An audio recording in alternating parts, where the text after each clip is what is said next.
I was, for about 15 minutes. It's kind of exactly what I was talking about.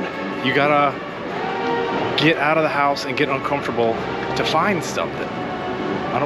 Marching band, like a Dixieland marching band, I guess. I just happened upon it, happened to catch it. I was like, where do I go? Do I keep rolling? Do I do this? Do I do that? I didn't want to do any of that. I just wanted to enjoy the moment. I almost feel the FOMO now of walking away from it.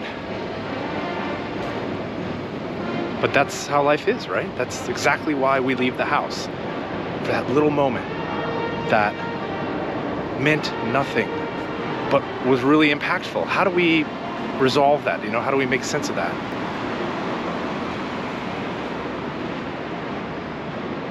What I learned in storytelling is that everybody who comes in, I still do it, comes in with the crazy thing that happened to me that one day story, and everyone loves it.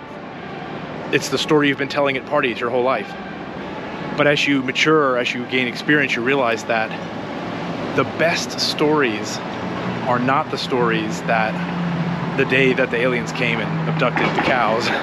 It's the day you stubbed your toe and it made you think of your firstborn or your mother or something. We all are humans. We all feel things every day. It's not the big things that happen to us. It's the million little things that happen to us every day all around us. There was an exercise, I cannot remember the author right now, but there was an exercise in storytelling that said, pick out a moment every day that could be a story.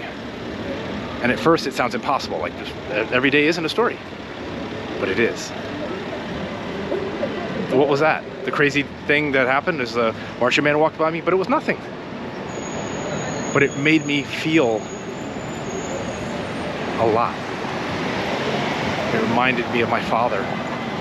It made me think of the first time he exposed me to Pete Fountain. My father was a clarinetist, and Pete Fountain was like this brilliant, unique, kind of the Bella Fleck of clarinet.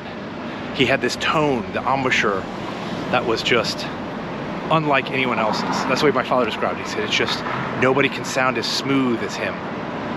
That's what that just reminded me of. Like, it brought me back to this weird little moment that my father teaching me about Pete Fountain. And it wasn't even that he had a record of his. His father had given him a cassette and he just showed it to me. It wasn't even like he was listening to it for pleasure. It was like the analytics of it, you know, the math of it.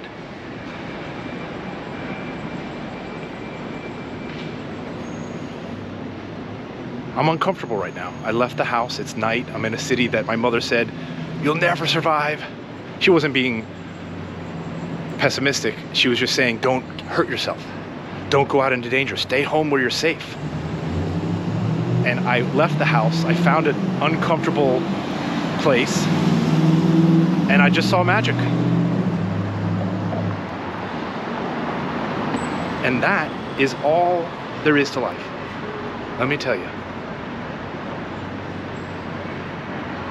Let me tell you, there is no other reason to be alive than what just happened.